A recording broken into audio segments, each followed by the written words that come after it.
I'm gonna stay on daddy's rain. I wanna be on daddy's rain. I'm gonna let it wash my heart, and it will wash away my fears. Say I get the superpowers. I fuck on meet you where you take. Let me I love you fly like Power Rangers. I fuck on meet you where you take. Now me be Cinderella. Now you be Superman, no baby. I fuck on kiss you.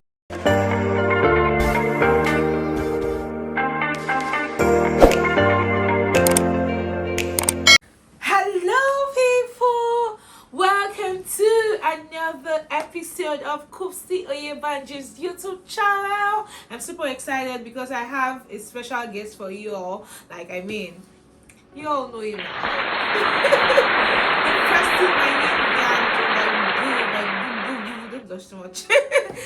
Mr. Bond of Life is here with me, and we are just about to discuss few things about parenting, how happy he was when he found out that I was pregnant. You all, I'm in my third trimester now, and we're expecting our bundle of joy. Yes, so that's why you can see the whole swelling and everything, and I can't even use wigs right now because I'm super tired. It has gotten to that state that you just want to just look like the way you are. You just expect your baby, and that is where we are right now.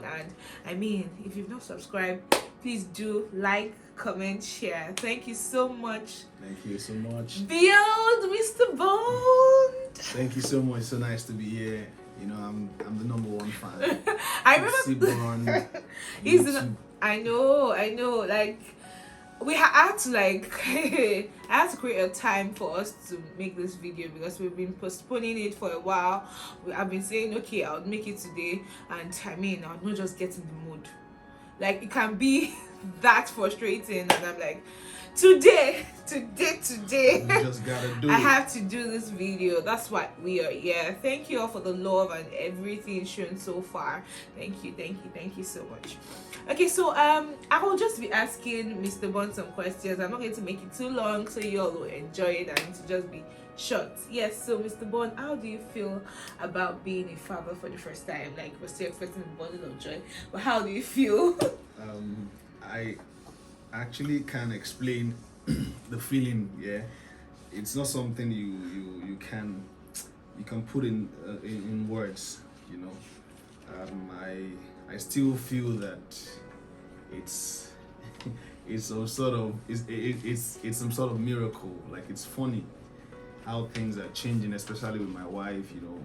Sometimes I look at her and I'll be like, wow, she has really changed. A few days ago, I told her that our voice has really, really changed.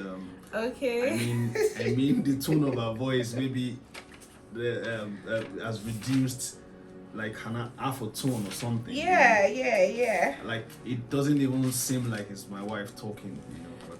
Okay, so I would actually film maybe a second trimester video, the symptoms I felt, because I realized that my voice actually changed, and sometimes I have to strain it when I'm usually very loud when I talk. That's the normal thing. You could as well hear me from a distance, but right now I have to. When you even hear me, you feel like I'm straining my voice, so you even pity me babe, just don't talk too loud. So that's how is trying to explain how I have to strain my voice to actually. So when she talks, it's sounding as though she's struggling, to maintain that former tone. Yes, Really, so. And of late, because she asked me the question, how do I feel of late?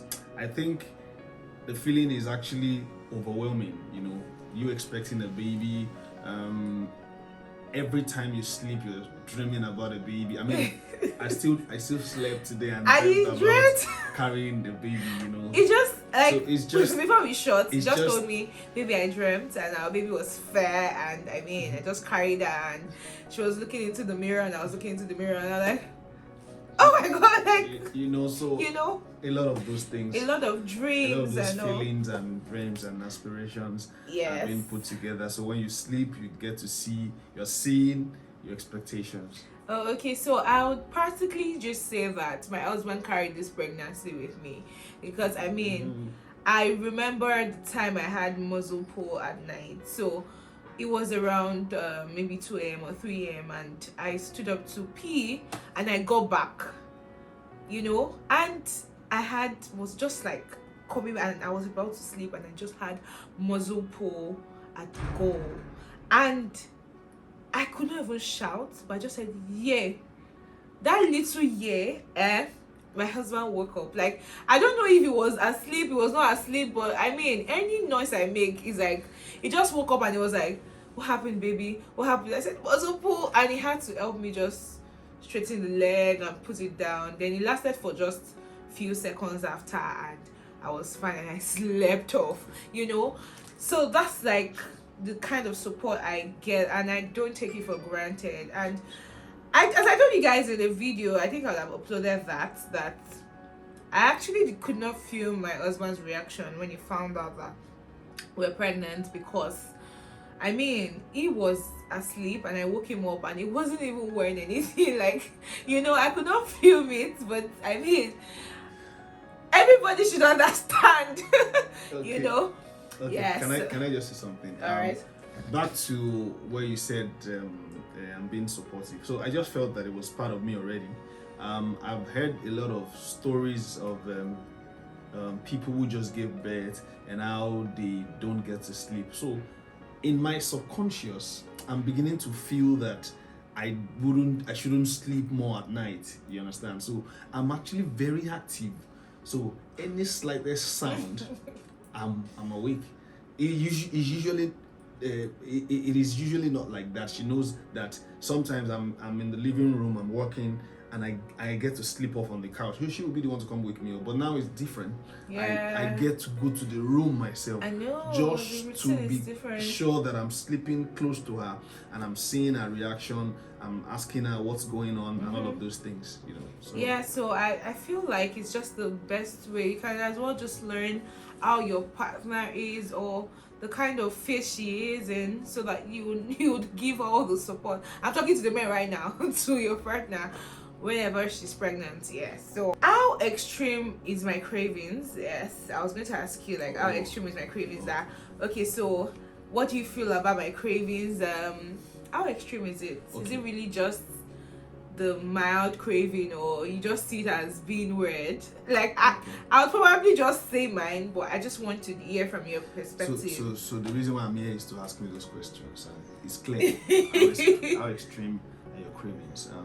I'll say that you have not been really extreme with the cravings. I had expectations, because you know I've spoken to a lot of people, colleagues that are, you know, that have done that before. Yeah. Me, and, you know, so they're like, man, this is. Mind you, we start reading on parenting before we actually took in, because I mean, this is what we've always prayed for. So we started reading, we started asking people about it. So we had like quite an expectation of how it's going to happen. Oh, forget my life. So yeah, So not allow me to talk. all right. Okay, so the extreme hasn't been the cravings hasn't been extreme. One thing I appreciate about my wife is that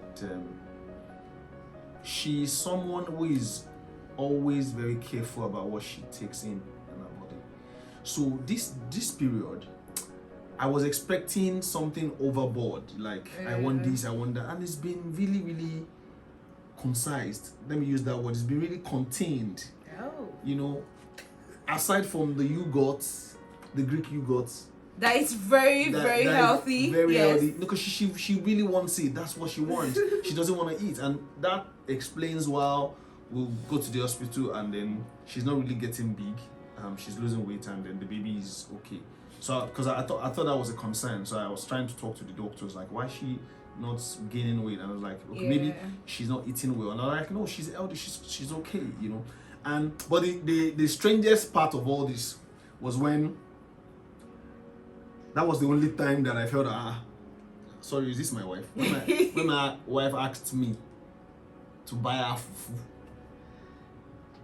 and what's it called, and vegetable at some minutes to 9 in the night. So that was just the crazy. That was the only time I was like, cause I didn't see, she doesn't like swallow. Yeah, I think the only swallow she eats is what's it called, amala. Yes. Yeah, and so she doesn't really. So not on a normal day, she doesn't crave amala, but it's just that okay, she eats amala, you know, like every other person if it's available. Yeah, but then not a special craving for amala. So she doesn't. She's not the swallow kind of person. I am the swallow person. I like swallow lamb. So I didn't know how she started asking people around her for fufu. I wasn't even there, and then she called me. I was in church. I was like, "Baby, can you please get me amala? Can you get me fufu and vegetable?" I just told because I was supposed to do something in church. I just told them, "Sorry, I'm running an errand." Can you imagine? I went almost everywhere. They were closed, but I still got something, and that was the only crazy thing that she has actually. I think you've not even mentioned another thing, like the Gary thing. Yeah. Now she drinks Gary. Like, see, let me tell you something. I don't know. Me, I'm just the natural. No. Let me explain. Myself. Me, I love Gary. We could as well give him an award for that. Because sometimes at night, this woman will be begging me that, what would you eat? And I was like, no, I'll just drink Gary. I'm cool with that. I just want cold water, Gary, granules, milk, and all that. And then she sees me as a very weird person. Like, what would you be drinking Gary? You have this food in the house, there's everything in the house, and you have options. Why is it Gary you want to eat? So this particular day when she said she just wanted Gary, I was numb. I stood there for 10 seconds. I was like, are you joking? Are you serious? Because she doesn't like it. So those are the things that she's doing. But the normal chicken, what's it called? Pizza, she stopped craving for those things because she normally likes all those things, but she stopped craving. I said chicken. I'm like, no. She will even tell you that please don't. Okay, you can leave the chicken cooked. Don't roast it or fry it or something. Overall, it's been an experience, and she's really made it awesome for me. I've not had to wake up at night and start looking for maybe agbalumo or something. Or looking for something and looking for maybe roasted corn and you nice. understand? But it's been the journey has been really smooth, and God has made it. God has just for us, so God has been. I so thank wonderful. God, and I thank her too. She's a really strong woman. She's not because I really want her to, but she's really strong. She's strong, and I'm proud of her. Oh my God! All right, so people, I think we've really plugged into the second trimester's symptoms and everything that I'm going to do another video for. But I'm just gonna ask my husband that: what kind of parents do you want to be? I want to be an example, a good example to my kid.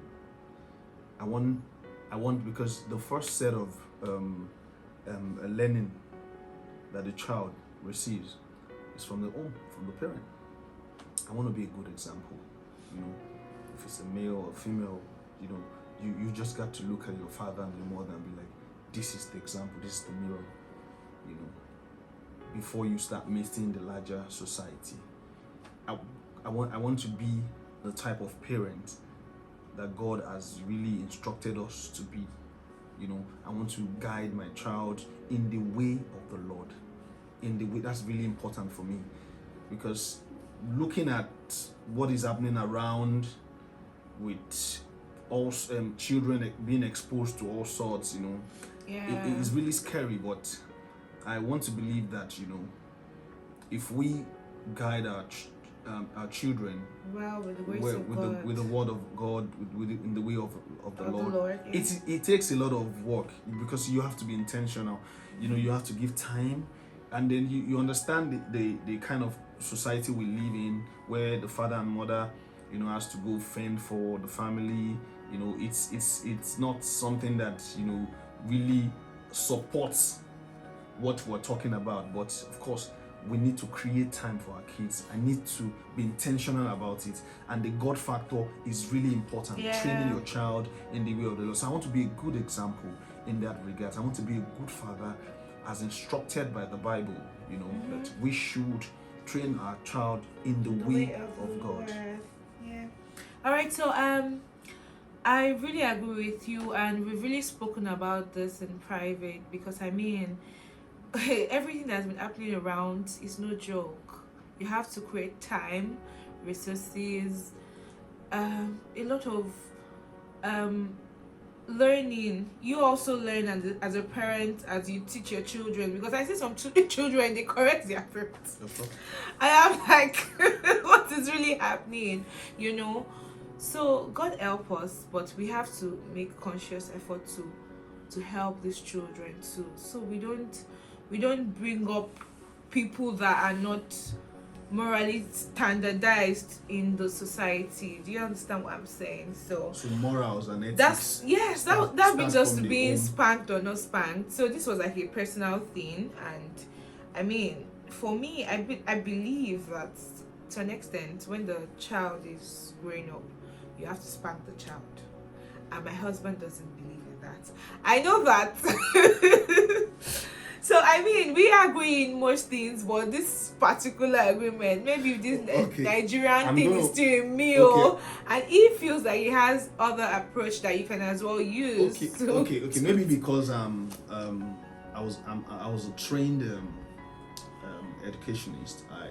My first degree was in English education, so I would agree to an extent that sometimes you need to spank the kids, but because of my experience, I mean, I grew up. My mom used to be a teacher. Now she's retired. I mean, and then I was supposedly very stubborn. But that's with an explanation. Now, I wasn't stubborn. I had a drive. I love football.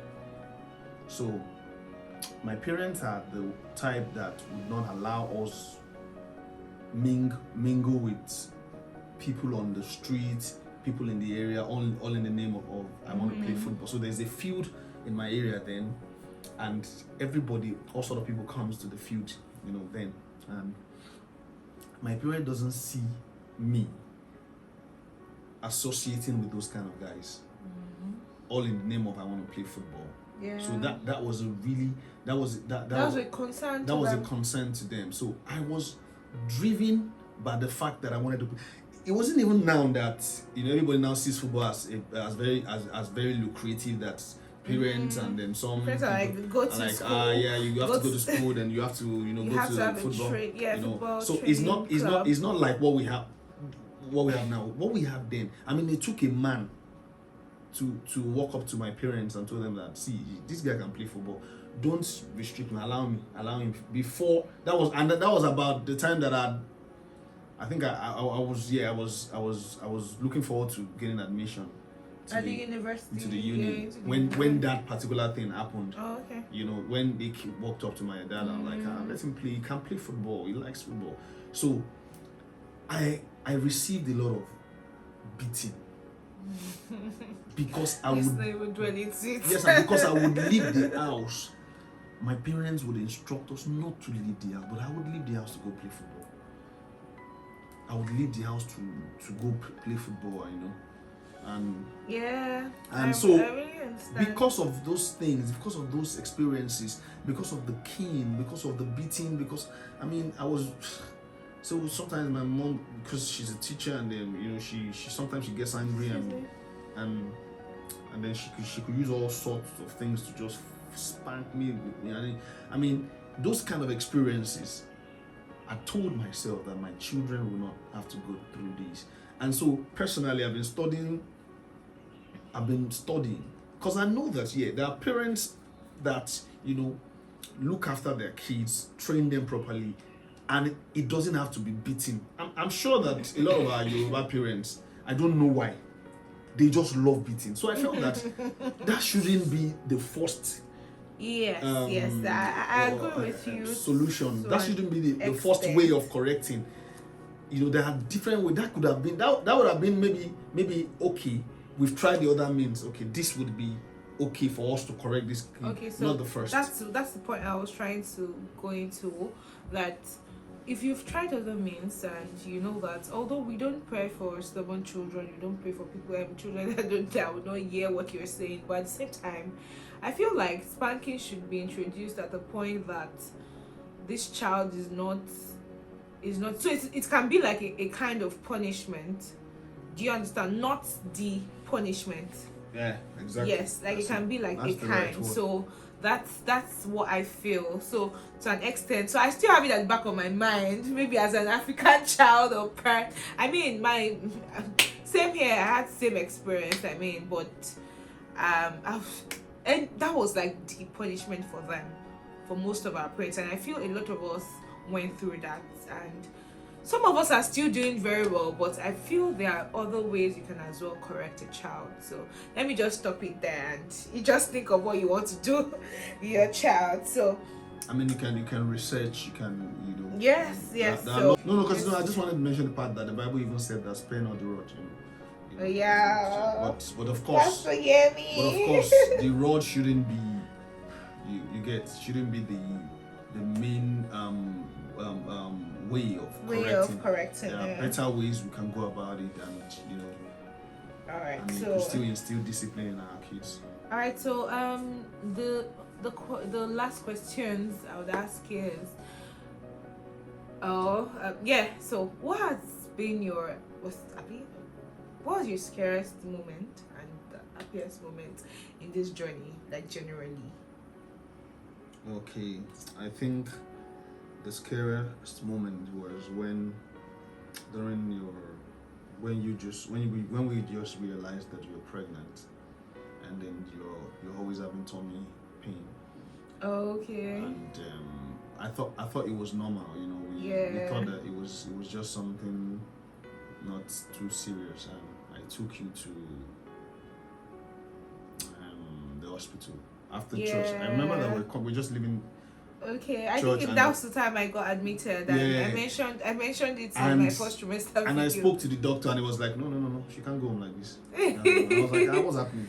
And everything was just not adding up. Like, what's happening? So, she's okay. She's just mild pain.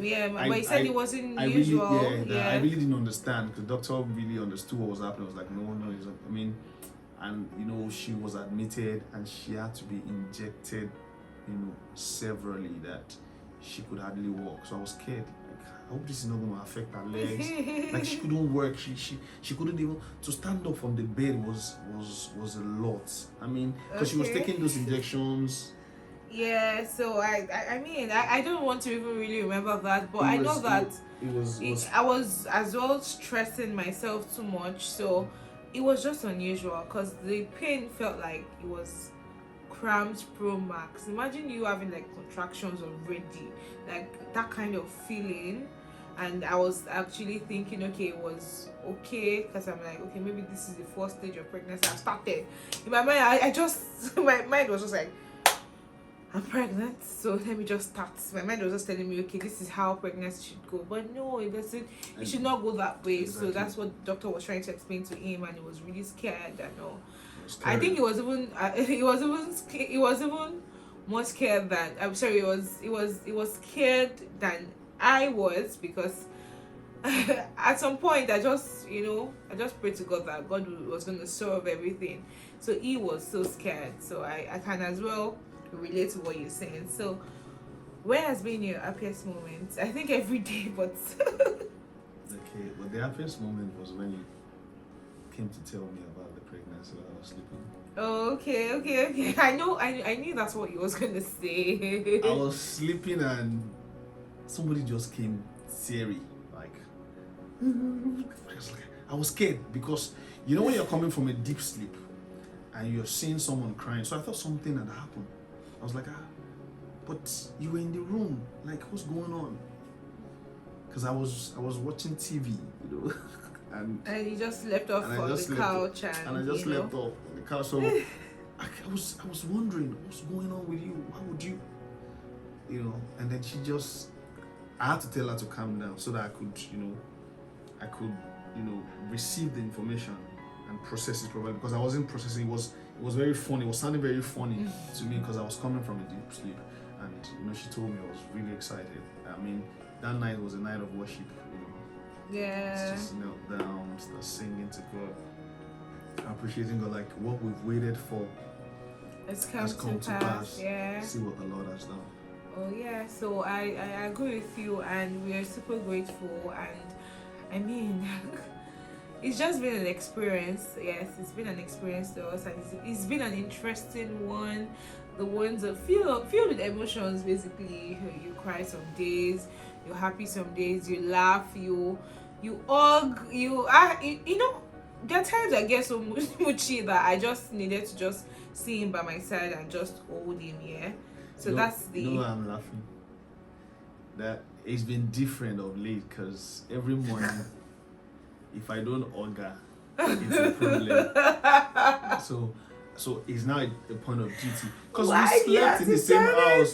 We woke up in the same house, but you want me to still hug you? Like, come and hug me, Yes, like, so, I mean. So I'm actually learning. So I understood the process, and I'm making sure that, okay, the first thing I do in the morning, the kisses and the hugs. Yeah, so normally I'm like kiss in the morning, but the hug has to be there, and this time it has gotten to the part that I just need you around. Like, I just need you. Like, if it even goes too far and doesn't come back early, I'm always bothered, like, what's really happening, So that's why I said my husband is carrying his pregnancy with me.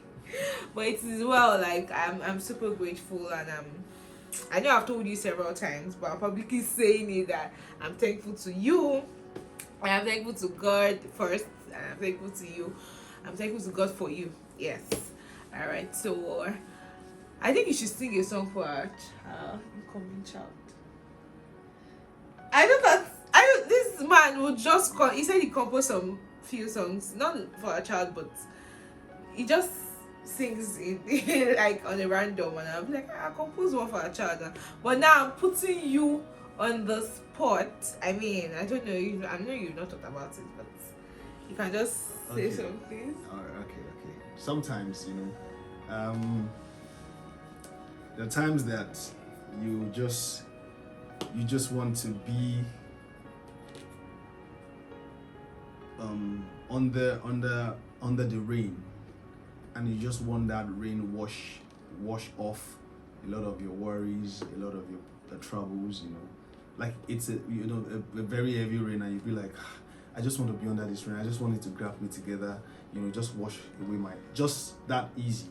You're looking at it literally saying that just wash away my heart, just wash away my troubles, and and I'm telling you today that, do not give up. Keep at whatever you're doing, and that's what brought about this song I'm singing. It's the rain. I started the rain. I wrote it a long time ago. I'm gonna stay under this rain. I wanna be under this rain. I'm gonna let it wash my heart, and it will wash away my fears. I'm gonna stay under this rain. Oh, under this rain, and it will grab me together. Trail all my troubles flow away. Yeah. You're proud. Good job. I was only getting hairy. Alright, so guys. Alright, so guys, I think this is like the end of for now. Thanks for having me. Appreciate it. Thank you. I need to say this. I'm not a video person. Like, I don't know what it does to me. But because of my wife. I'm sure. He's trying to. You learn. I think you definitely talk. That camera you focus. Definitely talk. Yeah, I know. It's always like. I give it to you. All right, so guys, thank you so much for listening to us. Thank you so much for coming with this journey. Thank you. With us. I really appreciate it. If you have not subscribed, please do subscribe. Kopsi Oyebanjo YouTube page. Okay, so like, comment, and share. We love you. Yeah, peace out. Love and peace. Wait a minute. Let